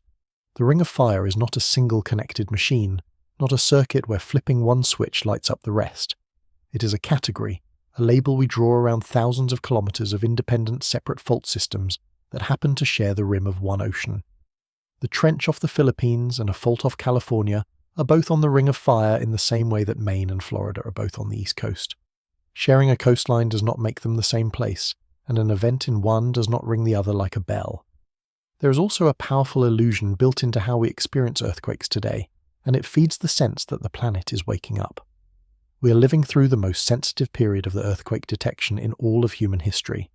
There are more seismometers, better networks, and instant global communication, which means we now detect and hear about earthquakes that 50 years ago would have gone completely unnoticed, out in the ocean or in remote country. So it can genuinely feel like there are more earthquakes than there used to be, when in fact there are just more that we notice and more that reach our screens. The planet's actual rate of large earthquakes has not measurably changed. Our awareness of them has exploded, and an exploding awareness, mistaken for an exploding planet, is exactly the kind of error that makes a quiet week feel like the end of days. On top of that sits one more trick of the mind, which is that we expect randomness to look smooth and even, and it never does. Truly random events cluster. Flip a coin 100 times and you will get streaks of heads that look meaningful but are not. Scatter stars randomly across a sky, and your eye will find constellations. Earthquakes, to a good approximation, occur randomly in time, which means they too come in clusters and lulls purely by chance, with no cause linking the members of a cluster at all. So a week with a big quake in the Philippines, a rare one in the Gulf, and a few others scattered around is not evidence of a pattern. It is exactly what randomness is supposed to look like. The pattern is something we paint onto the noise, because a mind that evolved to find the lion in the grass would rather see 100 patterns that are not there than miss the one that is. And this is where the warning narrative makes its most basic error, the error of mistaking a coincidence of attention for a coincidence of cause. The Philippines earthquake and the Cuba earthquake are not on the same fault. They are not on the same plate boundary. They are not even on the same side of the planet. The Philippines event happened on the western edge of the Pacific Ring of Fire, on a subduction trench driven by one set of colliding plates. The Cuba event happened in the Gulf of Mexico, thousands of kilometers away, on a completely separate and unrelated tectonic structure that is not even part of the Ring of Fire at all. They share nothing but the calendar and our fear. To call them connected because they happened in the same week is like calling two strangers related because they sneezed in the same hour. And yet there is a real scientific phenomenon hiding underneath this whole intuition, a genuine and astonishing thing called earthquake triggering, where one earthquake truly can set off another. It is real. It has been measured. The warning narrative has grabbed onto a true idea and stretched it past the breaking point. And the only way to see exactly where the truth ends and the fantasy begins is to understand how earthquake triggering actually works, what it can do, and the hard physical limits on what it cannot. Because the difference between what is real here and what is imagined is the difference between a magnitude 6 nudging a tiny tremor a few hundred kilometers away and a magnitude 6 somehow reaching across an entire planet to summon a monster. One of those happens, the other cannot. Let me show you why. Part 11. What one earthquake can and cannot do to another. Earthquakes really can trigger other earthquakes, and there are two completely different ways it happens, and the difference between them is the key that unlocks this entire question. The first way is called static triggering, and it is the stronger and better understood of the two, but it comes with a brutal limit on its range. When a fault ruptures, it physically rearranges the stress in the rock around it, loading some nearby faults closer to failure while relaxing others. This is genuine, it is measurable, and it is the reason a large earthquake is followed by a cascade of aftershocks clustered around it. But notice that word, around. Static stress changes fall off with distance extremely fast, so fast that their reach is measured in something like the length of the fault that broke. A few tens of kilometers, perhaps. This is a local conversation between neighboring faults. It cannot, by the iron logic of the physics, reach across an ocean. The Cuban fault could nudge its immediate neighbors in the Gulf. It could not whisper a single word to California. The second way is stranger, and it is the one that gives the warning narrative its sliver of plausibility, so we have to be precise. It is called dynamic triggering, and it works not through the permanent rearrangement of stress, but through the seismic waves themselves as they travel outward. When a great earthquake sends its waves rolling through the planet, those waves can, as they pass through a distant region, jostle a fault that was already loaded and ready, and tip it into slipping. This can happen at genuinely large distances, hundreds or even thousands of kilometers from the source, and it has been documented in beautiful and eerie detail. When the magnitude 7.3 Landers earthquake struck the California desert in 1992, it set off a flurry of tiny earthquakes as far away as Yellowstone, more than 1,000 kilometers distant. When the magnitude 7.9 Denali earthquake ruptured in Alaska in 2002, its waves triggered small quakes in Southern California and again at Yellowstone, lighting up geothermal regions as they rolled past. There is one kind of earthquake the Cuban event genuinely will trigger, and it is worth naming because it is the real and bounded extent of its reach. In the days and weeks after any significant earthquake, the rock around the rupture, now rearranged and stressed, produces a train of smaller earthquakes called aftershocks. They follow a reliable rule known as Amori's law, which says the aftershocks come fastest right after the main shock and then taper off, their rate fading roughly in proportion to 1 over the time that has passed. So the fault off Cuba will keep ticking for a while, with a scatter of smaller quakes nearby, most too faint to feel, gradually quieting down over days and weeks. That is the actual measurable influence of this earthquake on the seismicity of the planet, a local fading aftershock sequence in its own immediate neighborhood. Hold that picture next to the viral claim, and the absurdity becomes plain. The Cuban earthquake's real reach is a handful of small aftershocks within a few tens of kilometers of where it struck in the Gulf, fading a little more each day. The claimed reach is a magnitude 9, thousands of kilometers away, across a continent days later. Those are not the same phenomenon scaled up and down. One is the well-understood, local settling of a fault that just moved. The other is a planet-spanning chain reaction that the physics of both static and dynamic triggering specifically rules out for an earthquake this size.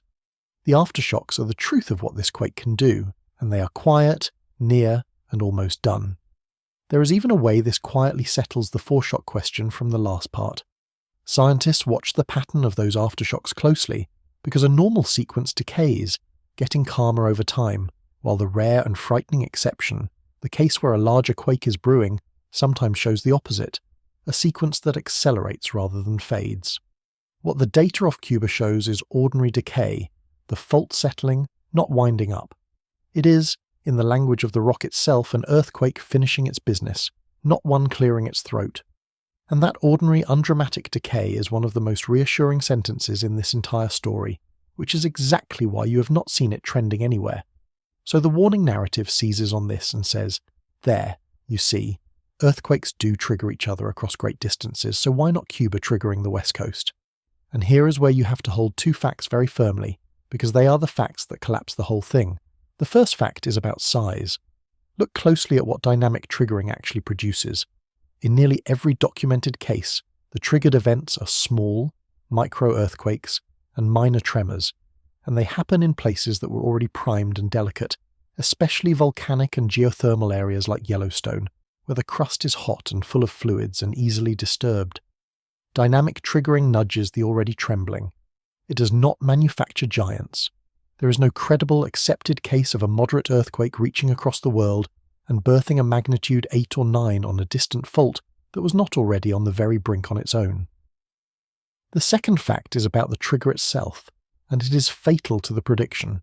Dynamic triggering scales with the energy of the seismic waves, which means it is the province of the truly great earthquakes, the magnitude 7s and 8s and 9s, whose waves are powerful enough to still be shaking faults meaningfully after travelling halfway around the globe.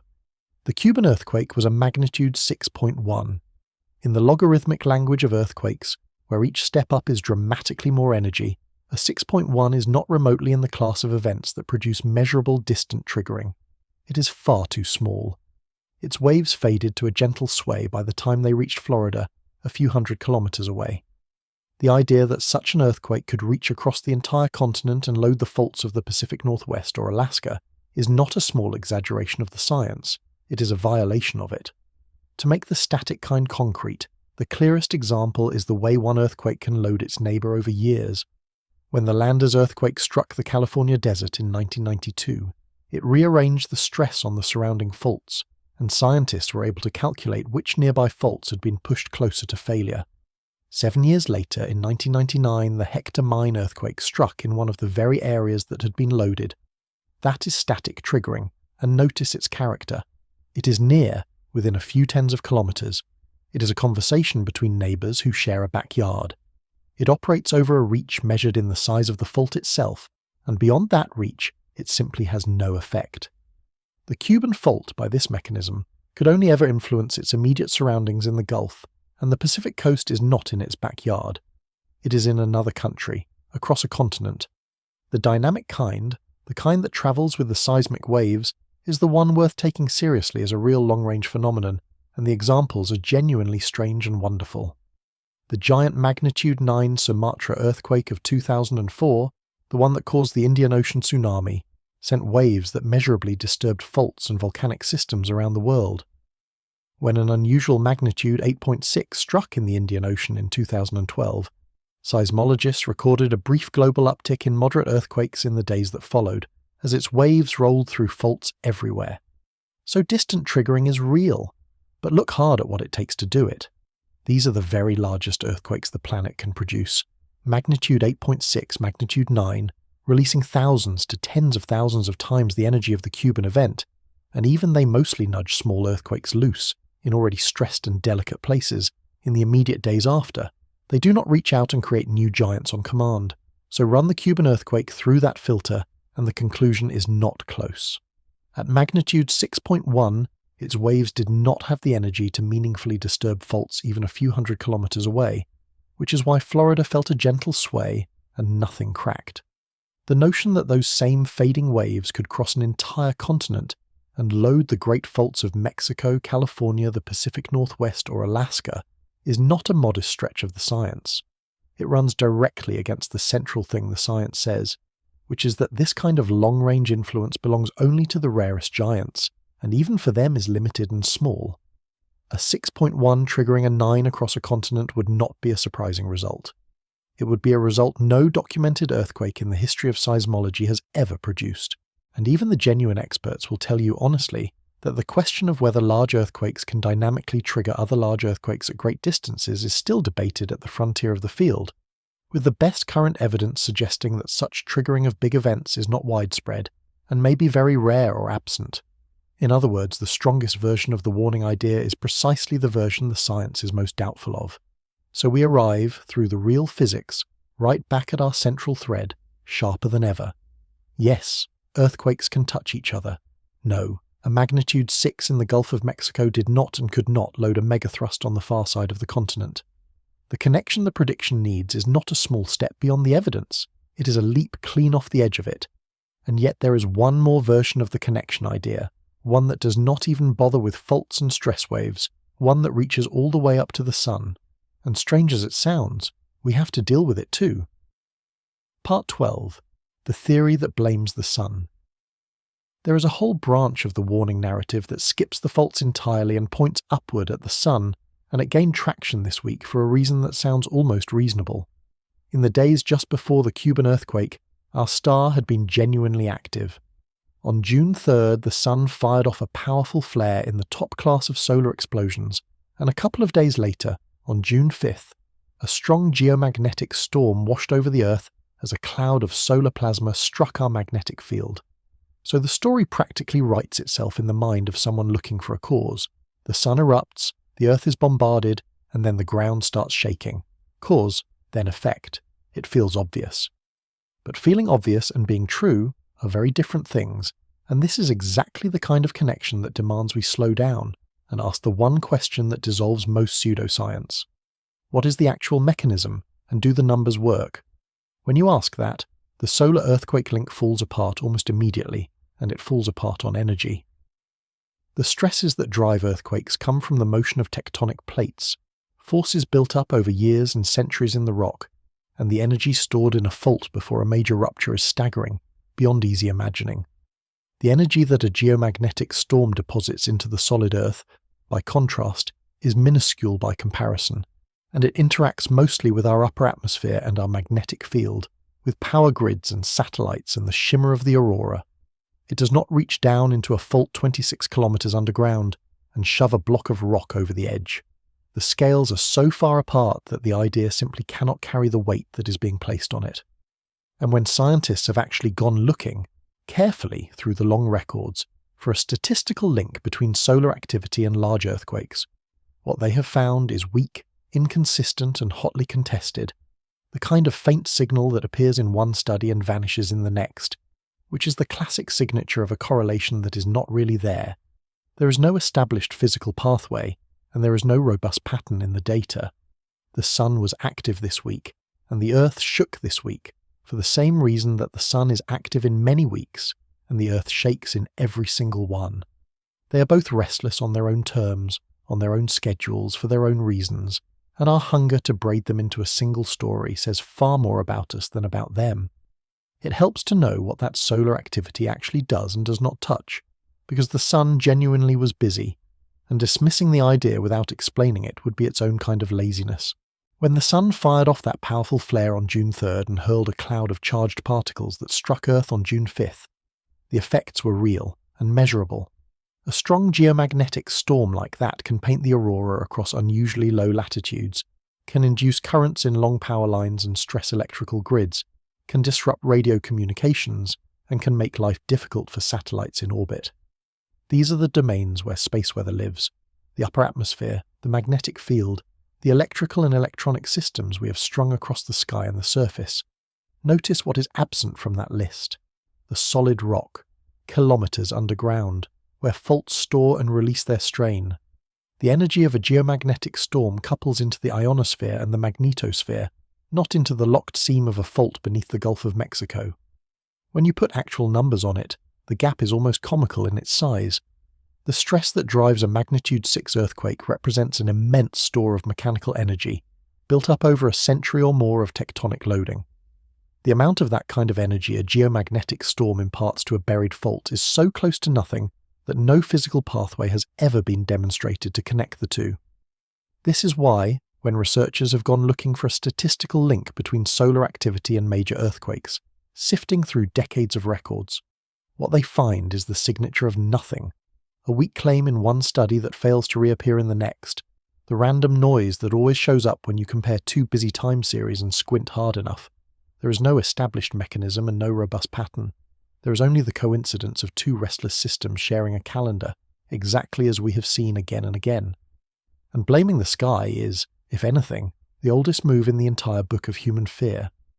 Long before flares and magnetospheres, people read comets as omens of disaster, eclipses as the anger of the gods, planetary alignments as the cause of plague and earthquake.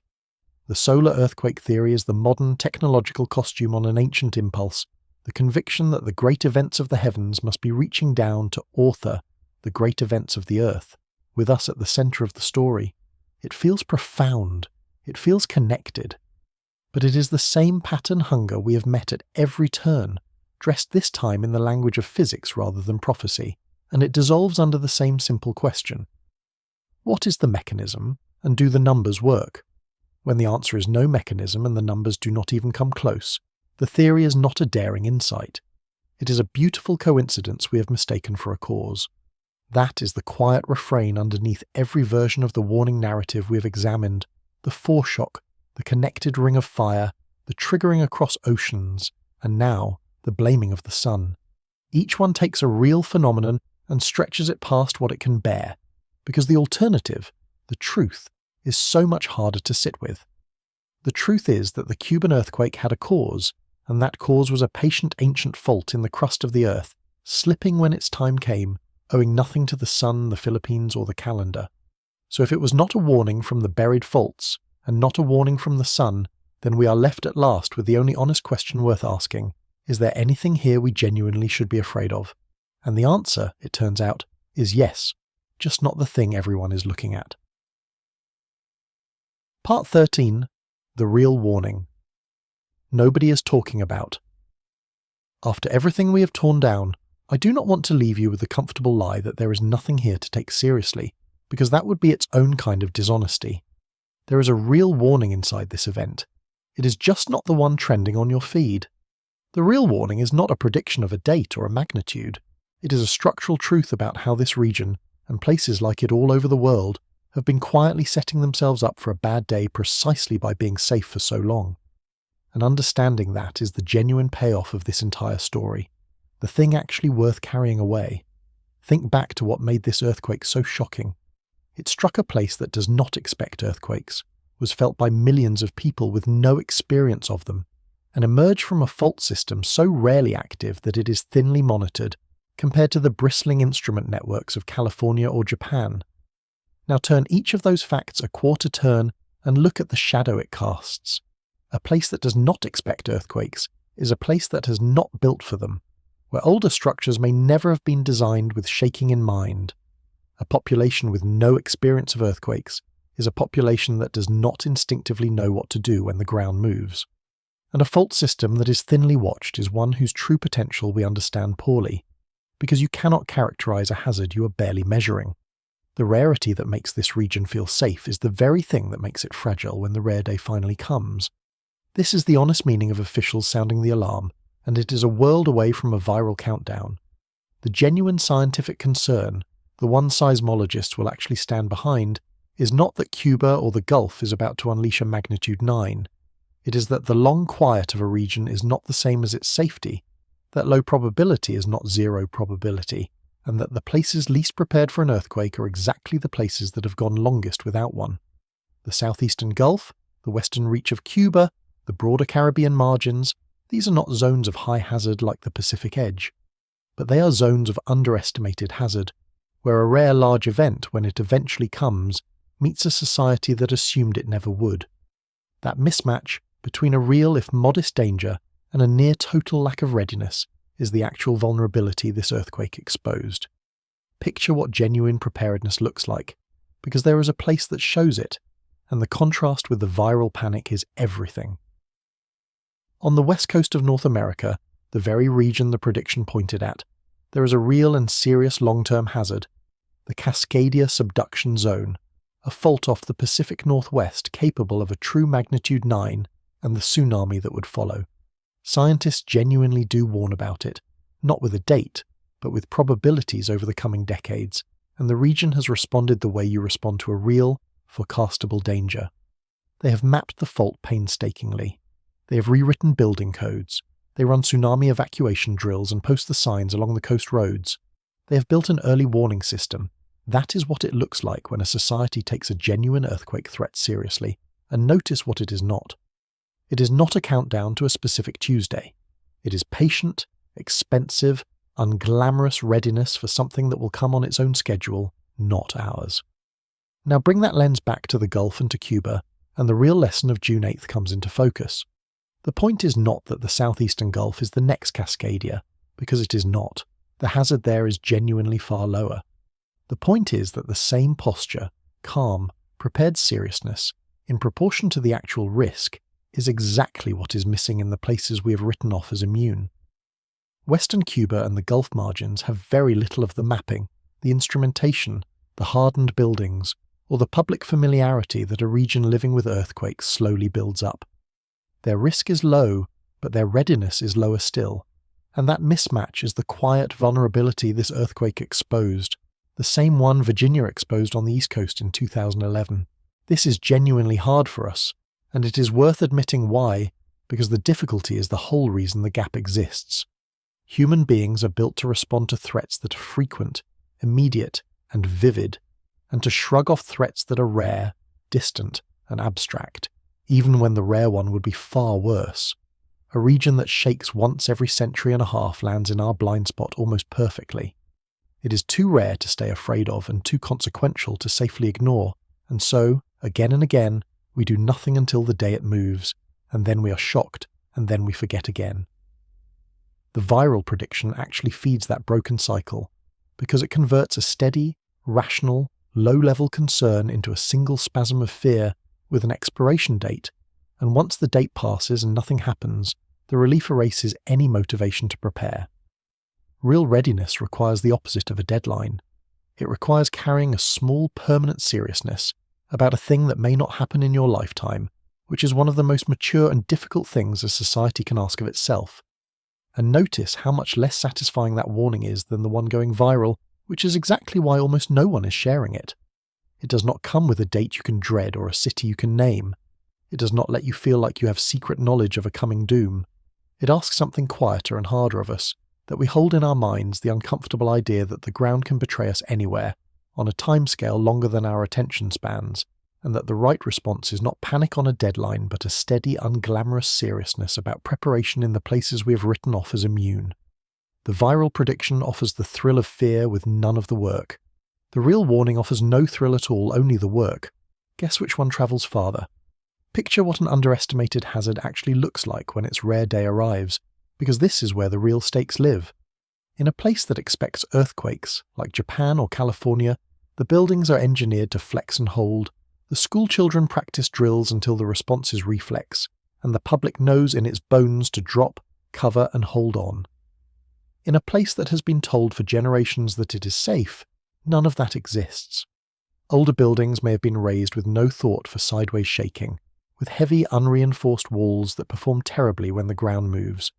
People who have never felt a quake may freeze, or run outside into the most dangerous place of all, or simply not believe what is happening until it is over.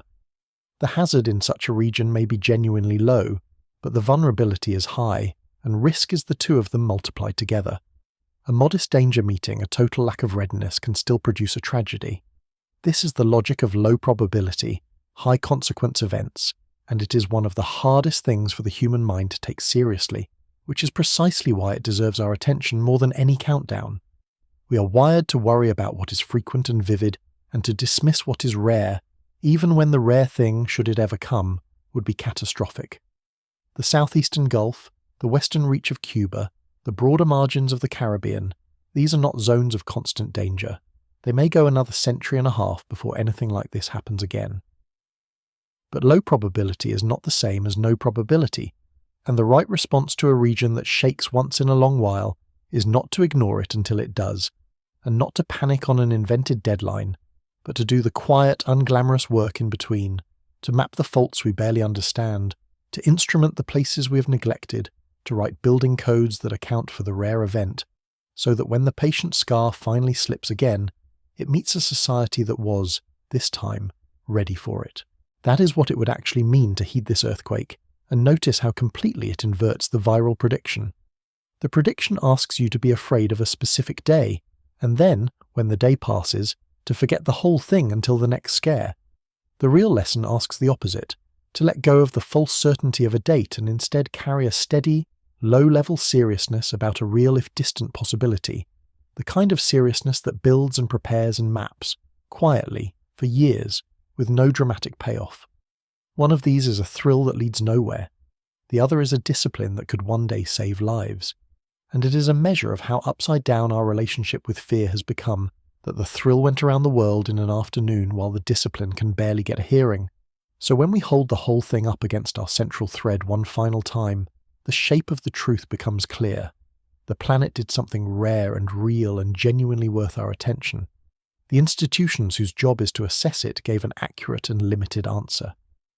And into the space between those two facts, the human need for meaning poured a flood of stories, foreshocks and connections and solar triggers and countdowns, every one of them a way of converting an indifferent fact into a personal message. The tragedy and the comedy of it is that there was a real lesson available the entire time, sitting right there in plain sight, more useful than any prediction, and it got drowned out because it did not frighten us in the precise way we wanted to be frightened. But there is still that first image to return to, the one we started with, the floor moving under people who had never felt it move. Because in the end, the most important thing that earthquake revealed was not about Cuba, or faults, or the sun. It was about us, and what we did in the moment the ground reminded us it was there. Part 14. What the shaking actually told us. Go back one last time to 2 o'clock on that ordinary afternoon, to the person standing in a kitchen in Tampa or an office in Jacksonville when the floor began to sway. For a few seconds, that person felt something almost no one in Florida ever feels, the raw fact that the ground is not a fixed and faithful thing, but a surface, a skin, over a planet that is always, quietly, in motion. And in those few seconds, before any prediction, before any feed, they stood in direct contact with the oldest truth there is, that the Earth was never still. It was only still enough, and only for a while, and only where we happened to be standing. What happened next is the part that should fascinate us, maybe even more than the earthquake itself. The shaking stopped within seconds, but the human response did not. Almost instantly, before the seismographs had even finished writing their lines, we began to build. We built explanations, connections, warnings, countdowns. We reached across the planet and tied Cuba to the Philippines, reached up to the sky and tied the crust to the sun, reached into the future and gave our fear a calendar. We did this not because we are foolish, but because we are human, and because a universe that shakes for no reason we can predict is almost unbearable to a creature built, above all else, to find reasons. The prediction that went viral was not really about geology at all. It was about our refusal to accept a world without a warning. That impulse to build meaning out of motion is not a flaw to be ashamed of. It is the same machinery that makes us human, the relentless engine of pattern finding that built every science, every religion, every story we have ever told to make a frightening world feel a little more legible. The person who shared the prediction and the seismologist who debunks it are running the very same software. Both are trying to make sense of a planet that moves. The difference is only in the discipline each applies, whether the pattern is checked against the evidence and discarded when it fails, or embraced because it satisfies the fear. We are all, every one of us, pattern finders standing on a moving surface, and the only real choice we get is whether we will be honest pattern finders or comforted ones. There is a perspective that helps, and it is the one this channel keeps returning to, the long view, the timescale of the planet rather than the timescale of a human life. To us, 146 years is almost forever, longer than any of us will live, long enough that the last time this fault moved is ancient history with no living witnesses, but to the Earth, 146 years is less than the blink of an eye, a single quiet breath between one slip and the next. The fault off Cuba was not dormant in any meaningful planetary sense. It was simply between heartbeats, in the middle of a rhythm so slow that an entire human civilization can rise and fall inside one of its pauses.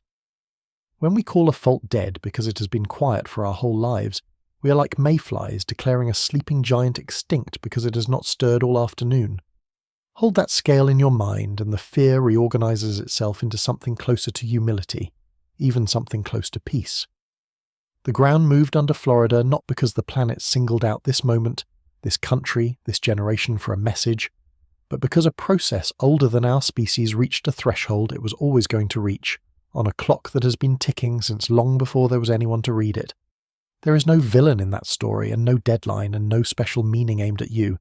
There is only a living world going about its ancient business, occasionally letting us feel, for a few seconds, the immense and patient power it has been holding under our feet the entire time we have been pretending the floor was solid. And here is the strange gift hidden inside all of it, the thing I most want you to carry out of this. The truth is not actually more frightening than the myth. It is, in a quiet way, less. The myth says the Earth is sending us coded messages of doom that only the initiated can read, that catastrophe is scheduled and personal and bearing down. The truth says something stranger and, in the end, gentler. The Earth is not speaking to us at all. It has no message, no schedule, no malice.